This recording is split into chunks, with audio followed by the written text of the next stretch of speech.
Hello and a warm welcome to today's webinar, Navigating Green Private Sector Developments, which is organized jointly with DCED, the Donor Committee for Enterprise Development. I'm Hannah McNulty, Green Industry Platform Manager with the Green Growth Knowledge Partnership, or GGKP for short, and I'll be the moderator for today's webinar. The first thing to mention is that this webinar is actually the first in a new webinar series that is aiming to support a range of stakeholders with the practical implementation of activities and measures in the area of low carbon, resource efficient, and socially inclusive private sector development.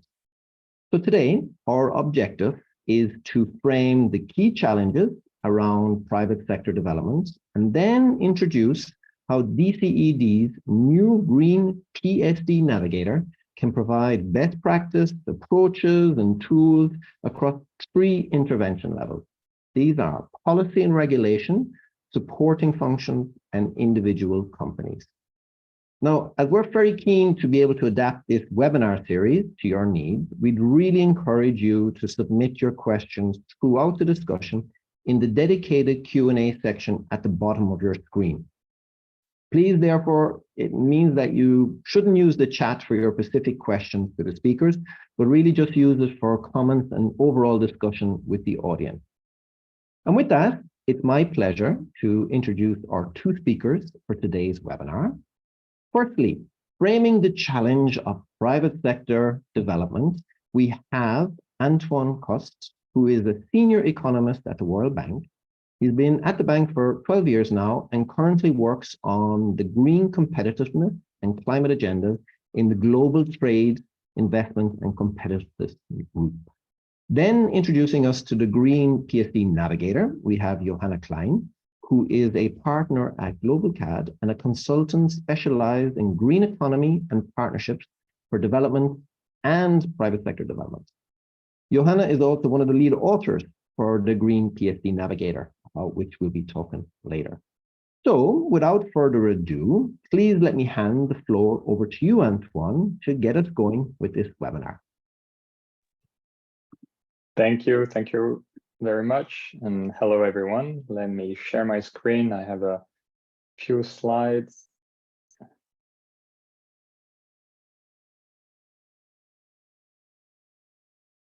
Okay, can you see the slides?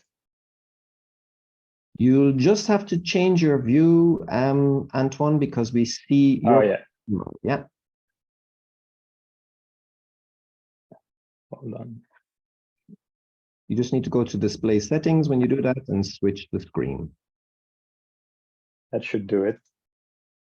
Perfect. Working? Thank you very much. Apologies. So thanks again. It's great to be here. Thanks to the DCED and GGKP teams for the opportunity.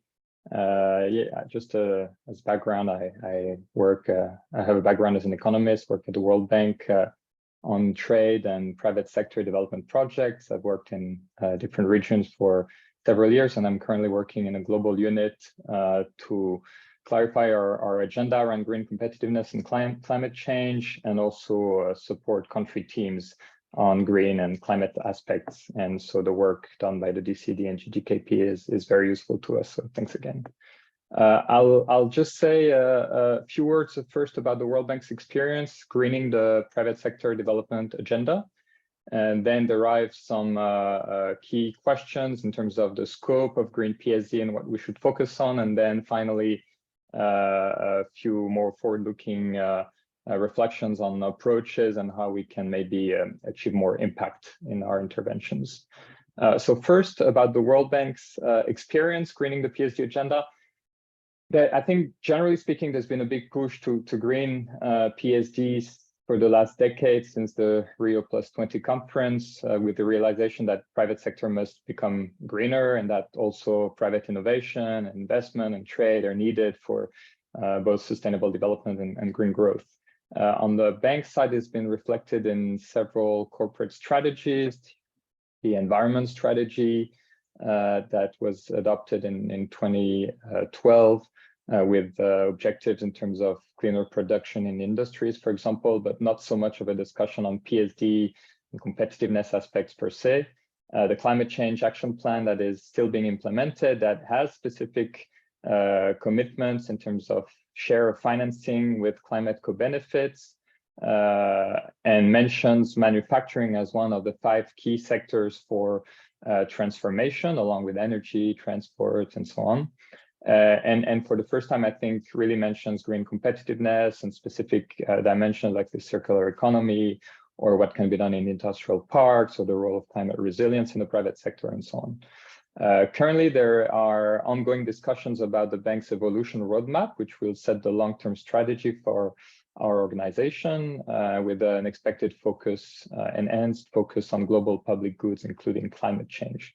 So I think this is this agenda on Green PSD is going to become all the more relevant. So specifically for our work as development practitioner in the PSD space, I think this has gone from a niche type of work a few years ago to very much in the mainstream currently, with a growing internal and external demand for support on these topics. It started in a couple of areas at the individual firm level on resource efficiency and cleaner production, the individual business level of the Green PSD Navigator in a way, as well as in industrial parks and support for eco-industrial parks, which would correspond to the supporting functions level in the Navigator. And there was also some work done by our colleagues in environment, at the environment department on pollution or ecotourism, for example, but with less of a focus on competitiveness and private sector growth generally. And in the last couple of years, we've seen a growth of work in new areas, some of which are covered in the Green PSD Navigator, and some that I think may not be, including investment climate, trade, innovation and industrial policy, the role of state-owned enterprises, competition policy, and so on. So really a diversification of the lenses through which we look at green development. And so a flurry of new projects, both knowledge projects at the global level, data collection, exercises, studies on, for example, recently the role of multinationals in climate change, circular technologies in industrial parks, and all kinds of other publications I could share, as well as the country level analytical projects on green tech adoption at the firm level, technical assistance program on green investment climate issues, or sectors like tourism, sustainable tourism, and so on. And more and more, this has also entered our lending portfolio, mostly through investment lending, what we call investment project financing, for example, to provide matching grants for the greening of SMEs in different countries, or support for eco-industrial parks. There's been relatively few projects that have focused on some issues like adaptation so far, as well as supported policy, structural policy and institutional reforms through what we call development policy financing, and that's an area for growth, I think. There are ongoing efforts to better structure and integrate our offering around green trade and private sector development, to sort of bring together the different teams that work on different aspects of these agendas. And one aspect of this effort is to identify a small number of key issues that we can focus our support on, including industry decarbonization, building green competitiveness and competitive green value chains, as well as catalyzing climate resilience in the private sector. And so that's it in a nutshell. Just a caveat that I didn't mention some other relevant work that is going on in the bank group, including around green finance, the climate work that is done in other teams, including in agriculture, energy, environment, and so on, as well as the upstream and investment work done by our sister organization, IFC, in green sectors or on industry decarbonization. But these are also relevant, and we coordinate with those teams. So next, what we should focus on, I think key questions for governments and development partners include on the scope, how do we define the scope for green PSD interventions? For instance, I listed a few, questions there, but to what extent do we focus on climate change, which has momentum versus other broader environmental issues and planetary boundaries, and how those can be linked? Likewise, how much do we focus on, reducing GHG emissions versus addressing issues that directly matter for the competitiveness of private sector firms? How much we focus on mitigation versus adaptation in the climate space? How much we focus on greening existing industries versus developing new green sectors, and so on. So there's a number of questions that, don't have necessarily simple answers, and the answers may vary in different countries and sector contexts, but it's important to think about these things. Taking a step back, I think other key questions include what is fundamentally, if anything, different in green PSD compared to the traditional private sector development agenda. To what extent fixing classic constraints to enterprise development in low and medium income countries could help us go some way towards the greening of the private sector. I think that there are some important differences, including the importance of environmental externalities when we talk about green PSD, and the urgency of the climate transition, as well as the cross-cutting nature of the challenges which touch upon environmental policy and infrastructure development, in addition to more narrow PSD interventions. Another question is how do we differentiate and prioritize the type of support that can be provided in different sector, country contexts, etc. For example, in low-income countries, decarbonization may not be a priority, and there may be specific constraints in terms of the fiscal space that governments have at their disposal, or the lower capacity in the public and the private sectors that need to be taken into account. Another key question, I think, is the need in how can we be clear about when there are synergies or trade-offs between greening the private sector, for example, again, in terms of decarbonization, versus growing exports and competitiveness and jobs. I think there may have been a tendency sometimes to always assume that, we can find win-wins that benefit both private sector growth and also help reduce the environmental footprint of industries. But I think we have to be cognizant of the fact that in some cases there may be trade-offs, and the question is how can we address these and support the private sector for the green transition. I'll move to my last slide. In terms of going forward, how can we be more transformational? I think some of the key challenges for development partners that work in the green PSD space going forward include the need to scale up. So a lot of projects have been pilot projects reaching a few hundred firms, few hundred SMEs with grants or matching grants. And, this can only go so far. So the question is, how can we transform entire sectors and reach a larger number of firms? How can we change incentives? There's a need for more replicable and scalable models. There's a need to crowd in private capital and investment. So this would imply a discussion on how to de-risk certain investments. What's the role of blended finance? And this will only to be addressed if we are to achieve impact.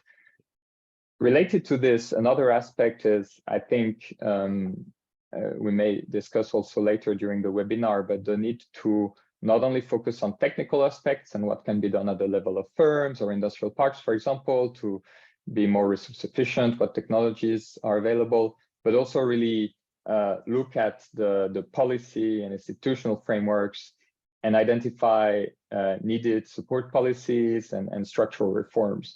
So on the PSD space, you know, what kind of direct support may be needed to develop markets? What's the role of, we hear a lot about green industrial policies these days. When is this justified? What's the opportunity cost? What are the modalities to ensure an efficient use of scarce public funds? But other areas are important, like green finance or green skills development. And then I think another important task is to better integrate the Green PSD work with other key policy areas that go beyond PSD, but have a direct impact on the incentives and the constraints faced by the private sector to adopt greener technologies and practices. One is to fix market distortions. There are in a number of countries still sizable environmentally harmful subsidies on fossil fuels, fertilizers, or other resources. In the energy sector, there are important reforms.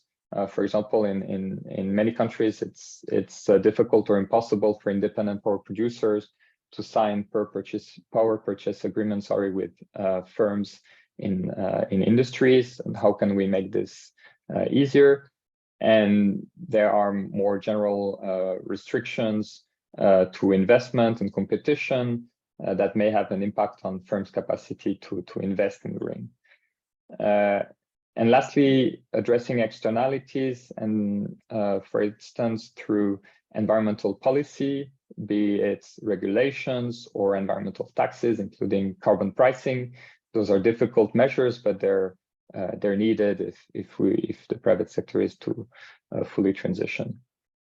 My last point is on donor coordination. I think initiatives like the Green PSD Navigator are super useful to list the different tools and give an idea of the range of possible approaches. They're only a first step.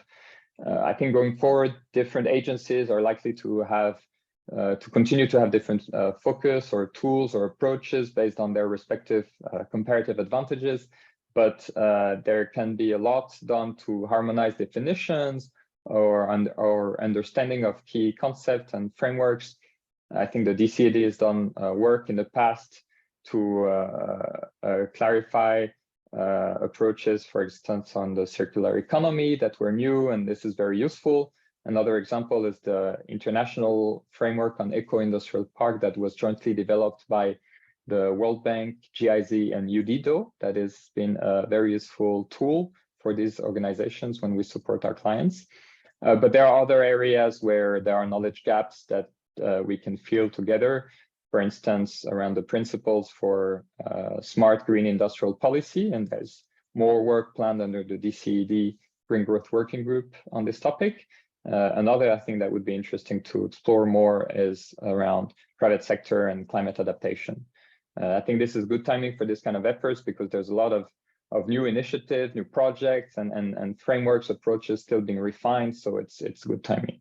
And I think this webinar series offers a very good platform for this kind of exchange. So thanks again very much for the opportunity, and I look forward to the discussion. Thank you. Thank you very much, Antoine. And I'm seeing the questions already come into the Q&A, which is great. We're really, really happy that people are already putting the questions there.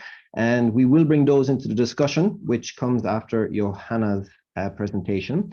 Now, Johanna, I'm going to ask you to start sharing your screen, but I'm not going to hand the floor to you straight away because I want to just say a few words to the audience. One is we're going to put up a small little poll question on the screen that would be great if you could answer over the next couple of minutes.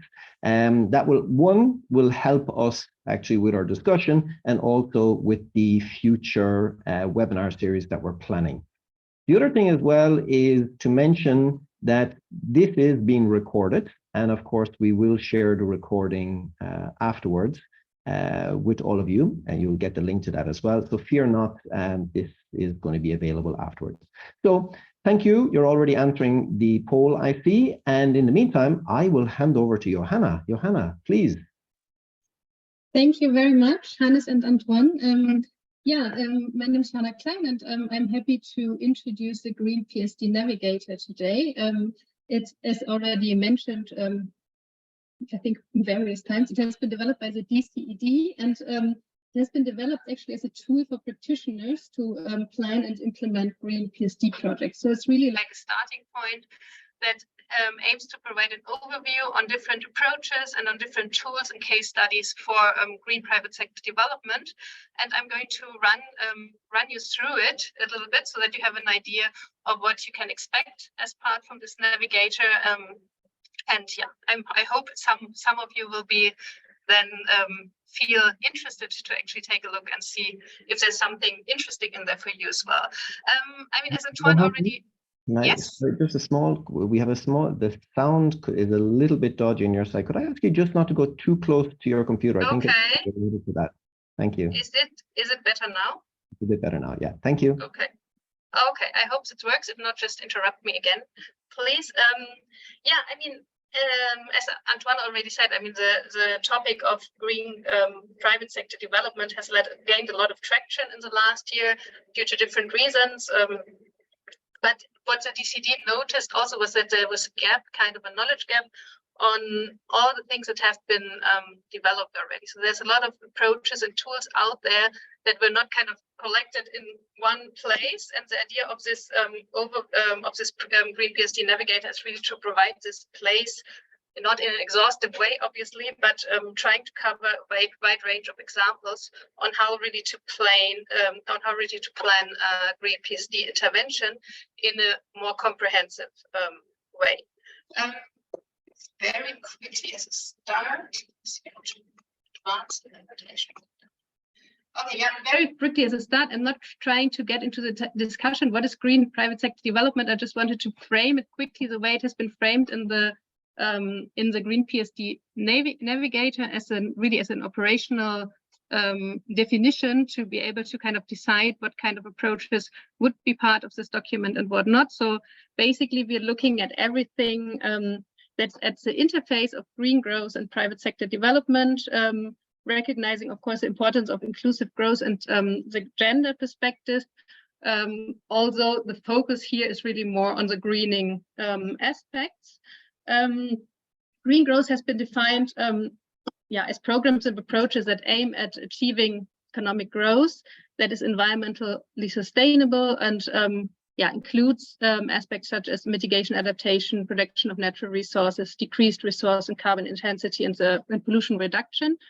And private sector development has been defined kind of as strategies that aim at markets that function or that helps them to function more vibrantly and fairly, providing economic opportunities, especially to poorer segments of the population at scale. And this can include, for example, the reform of the business enabling environment, market and value chain development, but also partnering with individual companies. And then really green growth approaches for private sector development programs would then be those that provide access to economic opportunities for the poor while maintaining ecosystems, promoting low carbon development, remediate and prevent pollution, etc. So it's really just to frame a little bit the scope of Green PSD for this specific navigator, not trying to define it overall or finally, basically. And really, as I said already, I think the idea was to help practitioners to plan comprehensive interventions. And therefore, we have kind of focused on 3 different levels, on policy and regulation on the one hand, then on supporting functions, and then on company level. At policy and regulation, we really looked at those interventions that are primarily addressing governments and public sector organizations at national and subnational level, including policymakers, legislators, etc., to really provide the framework conditions that guide interventions. At the supporting functions level, we look at intermediaries, including chambers, associations, but also, for example, as I mentioned at Antoine, eco-industrial parks, for example. So basically those organizations that try to facilitate green market development. And then at the company level, obviously, we are looking at interventions that directly target businesses to green their products or develop green business models.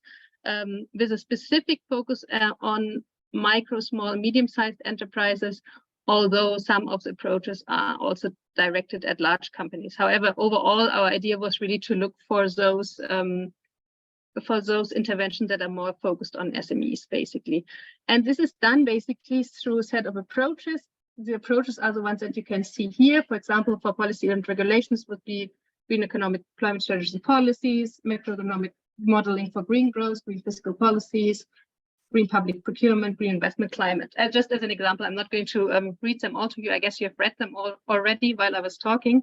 So these would be the approaches. And then for each approach, we have identified certain tools and case studies. Again, I mean, this is not supposed to be exhaustive, but it's trying to kind of build a framework that could help actually to think about interventions that address different levels of intervention to make a more comprehensive to prepare more comprehensive projects. Very important. I mean, of course, all these are not in silos, so it's very important to link the different approaches as well as to link the different levels. And for this, we've always included into the different approaches a works well with area, so that you could see kind of like, okay, so this specific approach works well, for example, eco-industrial park, as we've already talked about them, works well with certain company interventions that would support the companies that are inside the eco-industrial park, but would also work well with policy and regulatory frameworks that are necessary to actually provide the framework conditions so that, for example, waste management in the park can work, etc. So another thing that's always included in all the different approaches, as well as in the different tool, is the topic of gender and inclusiveness. So we always try to find the linkages on all the integration of gender equality, women empowerment, inclusivity of vulnerable groups. And for the tools, the relevance of gender equality and women empowerment also included. Then we have the tools under the approaches. I think what's especially interesting here, I'm not going to go through any of them actually, but the idea was really to collect as many tools as possible for the different approaches. And what we have done, we've looked at publicly available tools. So really the idea is to be able to integrate those or to be able to apply those tools yourself based on the information that that is publicly available. And we have done this research through, I mean, of course, secondary sources, but also a lot in collaboration with the DCED as well as with other organizations. Yeah, so that I think is a little bit for the tools.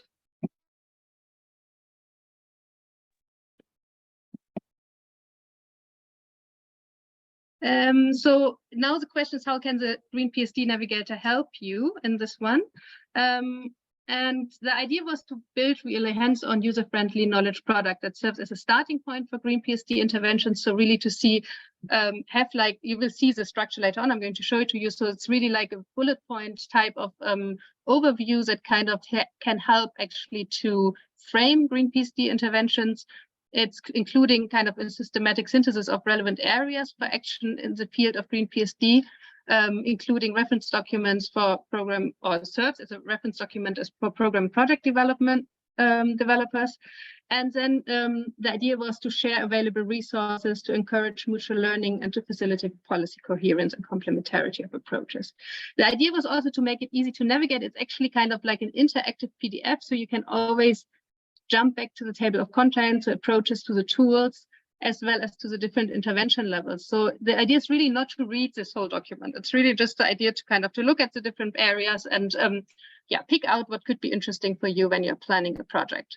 And as you can see now, it always follows the same structure and content items for each approach, so that it's actually easy to see. So for example, this is an example of the first page of a tool, where you have always in a description, you have advantages, limitations, you have the target group, you have specific focus on gender inclusiveness if available, and then you would have the focus as well as the external links to the tool, so that you can actually include them. Also, maybe to mention, it's not only the tools that are in here now described that are part of the navigator, but there are a lot of others However, those would be more, those would be just mentioned basically as, not for all of them, there was enough information really, but I think there's a lot really out there that can already be used. Maybe very quickly, I think what we saw when we did this document, of course, I think I mentioned that already, this is not, the approaches cannot be standalone and have to be adapted and combined depending on the country and the thematic context, as well as combining with the different levels. Of course, it's not the same to apply something in one country or another. There is really an existing gaps with regards to the availability of practical hands-on tools. I think there's relatively a lot on the company level, especially when it comes to mitigation or resource efficiency, etc. So there's a lot of good tools out there. For example, there is other areas where there's very little at the moment, at least that's publicly available. For example, with regards to green finance, there was very, very little available that could be readily used, basically, for planning and intervention. Then there's still, I think, specific guidance needed on how to integrate the social dimension, especially gender and inclusiveness, as this is often missing currently, especially in the tools, so that it's very much focused on the green part, but it's not looking maybe beyond on other aspects of sustainability. And then with regards to monitoring and evaluation, we found very limited availability of aggregated impact data on the tool level. So our first idea had been like, we kind of provide the impact. So what can you actually reach with these tools, and what can be done? How has it impacted actually in different countries, or what has been done? And there's almost no information available on this. I think that's a common challenge that you probably have also encountered in your work. And overall, especially there's a lack of information on the impact potential of approaches. And I think that's also an interesting area maybe for further research, really, to see how can these intervention areas basically, or the approaches, what kind of impact potential do they have, or can develop case studies, etc. around this. With this, I'm going to actually close already. I've provided the link to the PSD Navigator. I mean, you can also find it Googling, I guess, but in case you have a later look at the presentation, there's a link here. And I mean, this is really the idea to be a living document. So the DCEDs really would be very happy to receive feedback, as well as maybe additional tools, etc. So there is really a possibility maybe also then to make this even more comprehensive also in the future, and we would be very happy for any feedback there. Thank you very much, and I hand over to Hannes again. Thank you very much, Johanna. And straight away, I will invite Antoine to put on his camera again, because I think with our two presentations out of the way, we can move into discussion. Now, what would be, first of all, interesting, I suppose, is to put out to the audience yet another poll.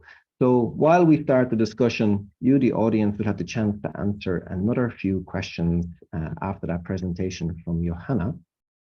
So please, over the next few minutes, if you can answer that, it would be much appreciated. In the meantime, Johanna and Antoine, we have had a lot of questions already coming in, and I'm seeing that I suppose some of the questions are going in comparing to other methods and seeing which is the better one. But there is an important one here. And Antoine, if you don't mind, I think this is probably one that you can answer straight away. A question has come in and it states, given the urgency of the environmental crisis, should not all private sector development funded by an institution, in this case, like the World Bank, but let's talk about all development banks. I mean, all the developments, all the kind of development financing we put out there, should that not be also focused on being green? And it's a question, how much money is still going to non-green private sector development compared to green? Now, I don't want you to take responsibility for this particular answer as the World Bank, etc. Maybe you could just explain why it's a progressive approach. I mean, obviously we can't just flick a switch, but maybe you have a perspective on this, how long it might take and what the barriers are to really flicking this switch. Sure. No, absolutely. I mean, this is a good question, but maybe just to start, I want to clarify that when we say green PSD, by opposition, non-green PSD doesn't mean that it's a brown PSD or that it's going against the green transition. Is when we say green PSD, it's just projects that really focus, have as a central aspect the adoption of green technologies and practices in the private sector, the development of new firms in green sectors, the impact of environmental policies on the private sector, and so on. In many other cases, these aspects may not be central to challenges faced by the private sector that are still very important to address, because we need to grow stronger enterprises, create jobs, create livelihoods opportunities in developing countries, and that very much remains a priority. But it's not incompatible with green PSD. What I want to say also is that as far as the World Bank is concerned, one of the commitments under the climate change action plan that I mentioned is that starting July 1st this year, so actually last week, every single lending operation by the bank must be screened for Paris alignment, meaning that it must be the alignment with the consistency with the objectives of the Paris climate agreement must be shown, and both in terms of mitigation and adaptation. That's for every single project of the financed by the World Bank, to show that it is not incompatible, and rather that it supports the objective of the Paris International Agreement. So that's what I would say specifically for the bank. But generally speaking, as you mentioned, Hannes, in terms of all the development agencies, I think we shouldn't necessarily oppose green PSD and traditional PSD, and in many cases, I think these can be supportive, but just green PSD focuses on specific set of issues. No, thank you. I think that's it's a good way to clarify, because it's not clear cut, but I'm glad you bring in this perspective that private sector developments as a standalone is not necessarily not green. Johanna, rather than put the same question to you, due to the flood of questions coming in, I'm going to put a very practical question to you, if I may, and it's actually come in from Nigeria. And I think this is maybe something you can answer quite simply. They're asking how the Navigator tool can help balance the needs and challenges of developing countries, in this case, like Nigeria. I'm going to kind of take that question and reframe it slightly. If you have a country like Nigeria, how can they immediately put the Green PSD Navigator to use if they're starting from, I won't say a blank sheet, but maybe a relatively blank sheet?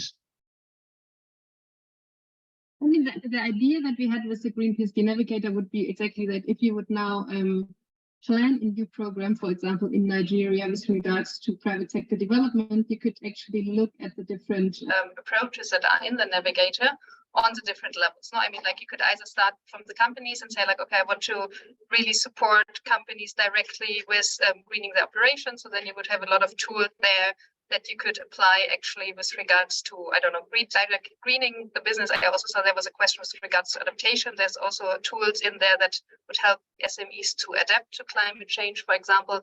But you could also start from the other side, basically. So if you would be the government of Nigeria, there would be also a lot of tools that could make, that could help you really on approaches, basically, to frame green private sector development more strategically, I would say, and really then to start from green policies or green budgeting, etc. So it provides you with ideas, I think, where you can start the development, depending also on the angle that you would like to take. Thank you. And I think it's important, because at the end of the day, I think a lot of countries are wondering how to even get started on this kind of approach. I think it's important to highlight that. But of course, one of the problems, and I think that was, you raised it as well, Johan, at the very end in terms of lessons learned, there are obviously gaps. I mean, the Navigator is pointing to what already exists, what's out there. How can we put it to better use? But there are, as we found, a lot of gaps. And if we really want to help all the different countries at many different levels make progress on green private sector development, we need to address these gaps. And if one of the other things that I think is coming out, I saw a question on it, is it brought up collaboration. How are we also addressing collaboration? And I'm presuming that in a way we need to somehow get more communication going through lots of different actors to understand what are their needs, to see if the gaps are linked to meeting those needs. How should we prioritize filling those gaps to address those needs? But that's a big ask. I mean, we need to do a lot more work, it seems, in understanding needs, developing communication lines to be even able to start addressing these gaps within the kind of knowledge that's out there. Or am I wrong? I mean, it would be interesting to get your perspective. Is it a big issue? Can we work without addressing these gaps, or should we be addressing these gaps as a priority?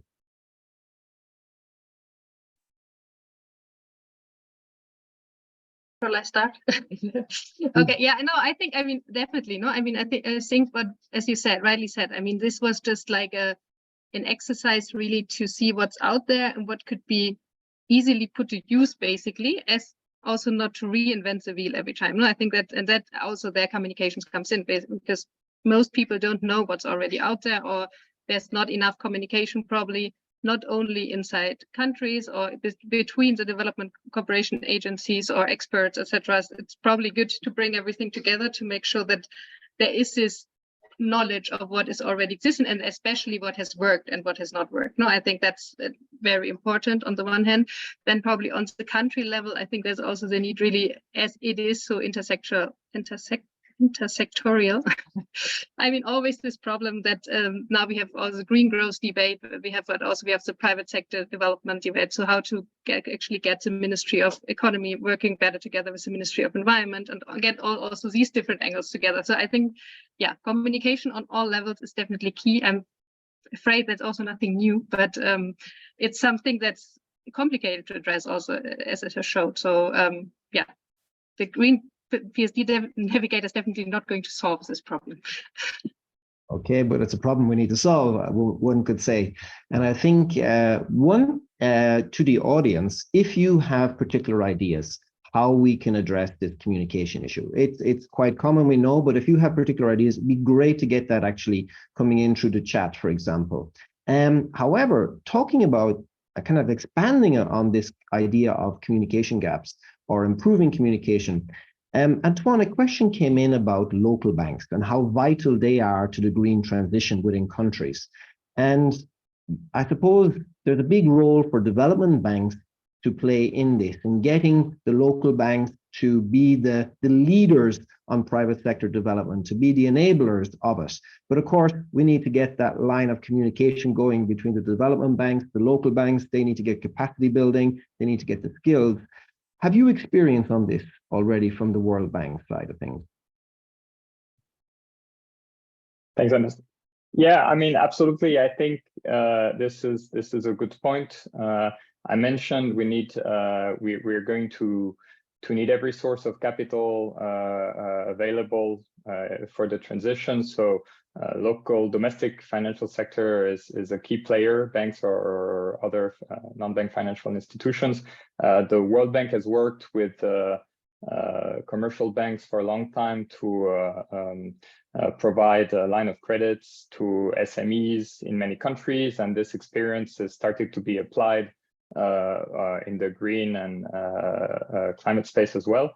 You know, it's not easy because SME finance is difficult in most countries.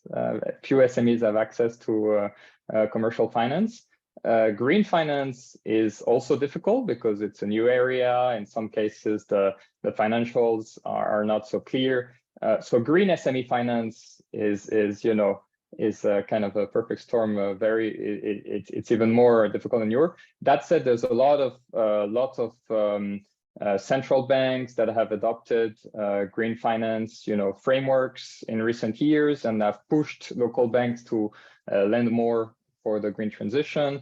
The World Bank and other development banks support this, and there's a lot of work on the green financial architecture. I mentioned the role of green finance that I'm not directly working on, but we have a lot of colleagues who are actively supporting a number of countries. So this is going to be part of the answer. It's not easy, but very important for sure.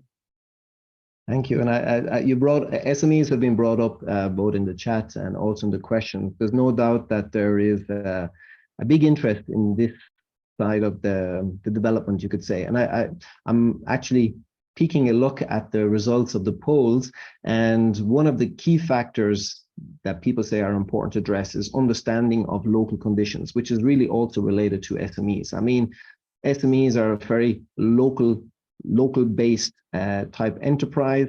They only work with local, let's say, interfaces or organizations. So it's quite complicated, definitely, to deal with them. And yet at the same time, they are the foundation of the economies, and they're the ones that probably need the help the most out of this. But building on that, there's an interesting question here, which is we want to support, for example, we've mentioned SMEs. We want to support SMEs to grow and to access new markets. We talk about private sector development as in growing the private sector. But then, of course, there's always, I think you had brought it up, Antoine, there's a common tension between growth, should we keep growing, and maybe the idea of private sector development. Could we expand a little bit on this in terms of private sector development doesn't necessarily mean growth or detrimental growth. That private sector development can also mean modernization, making things work better, making do with less, in fact, and producing more. So maybe this is something to expand upon, because it is often a controversial point. So Antoine, maybe if you want to jump in on this first, and Johanna, be interested in get your perspective on that as well, because we're always asked this question at the end of the day. Yeah, absolutely. As I was saying during my presentation, I think we need to be more candid about the trade-offs that may exist, because we need more jobs, we need more growth in low and medium income countries, and to the extent that there is a trade-off, it needs to be addressed. At the same time, as you were saying, I think it's not just about growing as we were growing before. It's about finding better ways to grow and create economic opportunities for the largest number of people. And so there are also, as you know, a lot of debates about decoupling. You know, there's no easy answer. I don't think, certainly I don't think I have it, but that we need to be innovative. There are new areas that can be explored. For instance, the circular economy is you know, it has generated a lot of interest, because I think we can sense that there are a lot of economic opportunities, and also opportunities to address big environmental challenges like growing volumes of waste, while creating a potentially significant number of jobs. So this is one area where the trade-offs may be less, but the question is, how do you know, what business models, what frameworks do you need to develop the circular economy, and so on. So no easy answer, but I think there are ways that can be found in developing countries to reduce the trade-offs. Thank you, Antoine. Maybe Johanna, is that a topic you'd like to come in on as well, maybe? Yeah, I can do that. I mean, like, I think Antoine has probably said most of it already. I think, yeah, it's probably more than also focusing on really trying to develop green sectors, maybe, and trying to get out of the get out of the browner sectors. And of course, you have all the issues, social issues with regards also to just transition, etc. But I think that's also why I mentioned, I think there's like a little bit of a blind spot sometimes with regards to all the inclusivity aspect. And I think it's important also to really think about this more comprehensively overall. No? So I think, I mean, that it's clear that we need to change the way we produce and work. And yeah, I think green growth is one solution, or one part of the solution. But I think there's definitely the need to really look at this more comprehensively and really include all social aspects, just transition, make sure that no one is left behind. Basically, I mean, I know that's kind of complicated, but I think it's probably the only way we can go about this, basically. Actually, that would lead me then to another interesting question. When you say no one should get left behind, the green, doing green private sector development, we're speaking quite ambitiously about it. We're talking on a global scale, but we had a question here which is quite interesting, which is, should we be actually targeting where we kind of support or push green private sector development? Should we be focused? Should we say, let's go for the big polluter countries and start there? Should we look only at small companies, or should we look only at big companies to have a focus to the work? Not just to put it out there as a general concept, but to go at it maybe step by step, phase by phase, sector by sector. Is that a reasonable approach to take, or is this something that everybody should really take on at once? Maybe Johanna, as the expert on the Navigator and how it provides advice, maybe you'd like to jump in on this one first.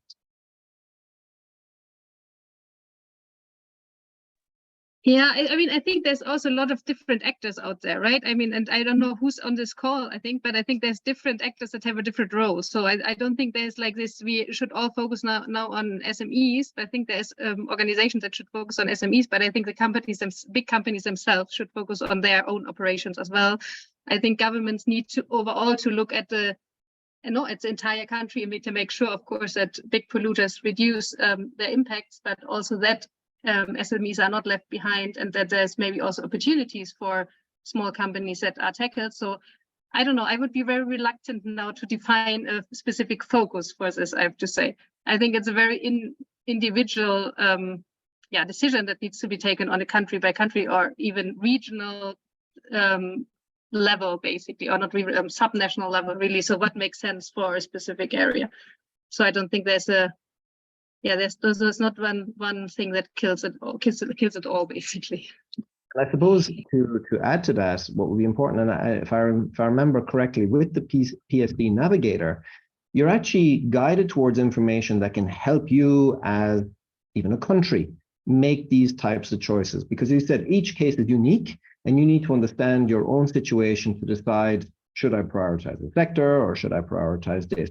So if memory serves me well, I think actually the PSD Navigator does point towards information that can help with these kind of decisions as well. Antoine, is that a point that you'd like to take up on as well? Perhaps you've had experience with the World Bank in terms of financing these types of projects, if there's been a focus? Sure. No, I think it's a very valid point. I alluded to it earlier, but I think the priorities will not be the same in every single country and sector context, or for every single type of firm. If we are talking about decarbonization, there are a couple dozen countries maybe that account for the vast majority of emissions globally.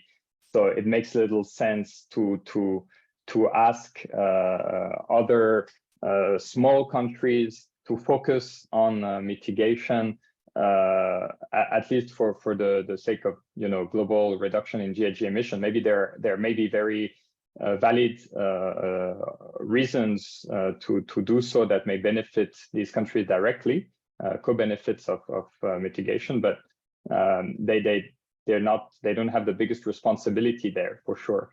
Same with firms, if large firms or certain heavy industry sectors or the energy sector account for the vast majority of emissions in the country, makes little sense to focus on this aspect in other sectors that contribute little, or in small firms that contribute very, very little and may have little alternative than to use fossil fuel-based technologies, at least for the time being.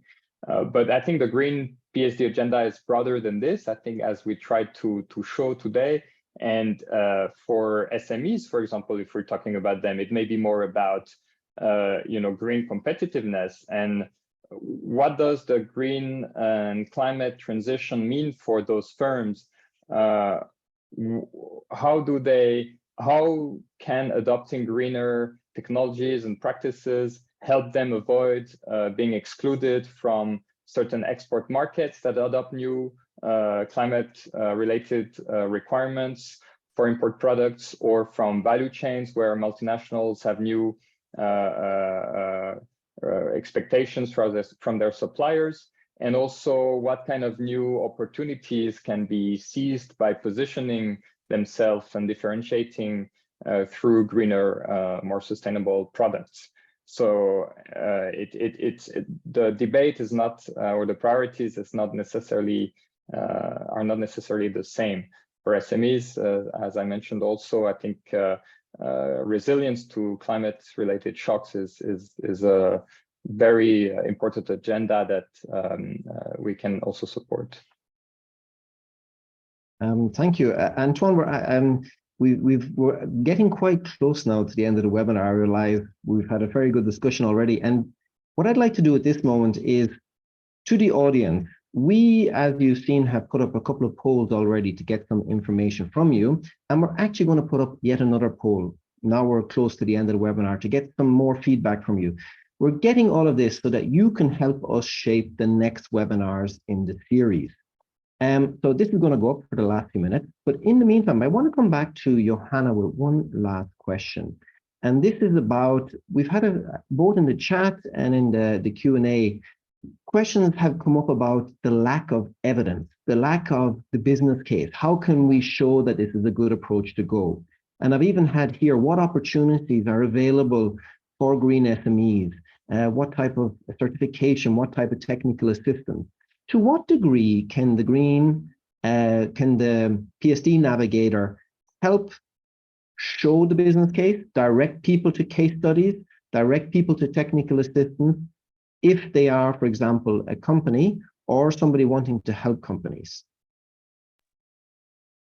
The Green PSD Navigator is probably more for practitioners than directly for companies, right? So it provides a lot of information really on how to set up, for example, trainings for companies or on all the different tools, other tools that I mentioned. There's also a lot of case studies, but then again, more on the tool level. So I don't think it's a tool that's directed to companies on how to green their business or how to identify opportunities. I think there's other very good tools out there that provides this leverage.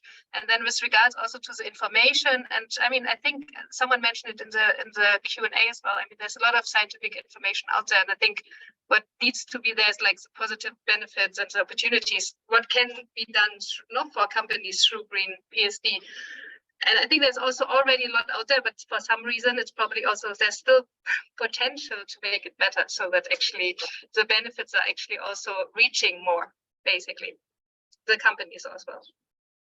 Thank you very much, Johanna. And I'll use that opportunity to mention that within GGKP, we do have a database that is full of information for SMEs. And again, the PSD Navigator, as you mentioned, is more practitioners, whereas what we have is simple technical guidance, financing solutions, technical assistance, etc., relevant for SMEs.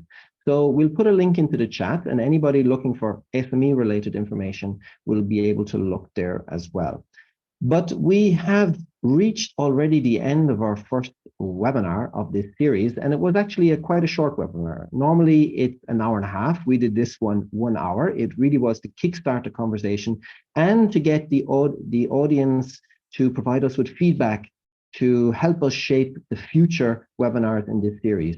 And we will be having a number of webinars coming up. We will have one on green and inclusive policy design. We will have one on how to support companies going green, and also about access to finance.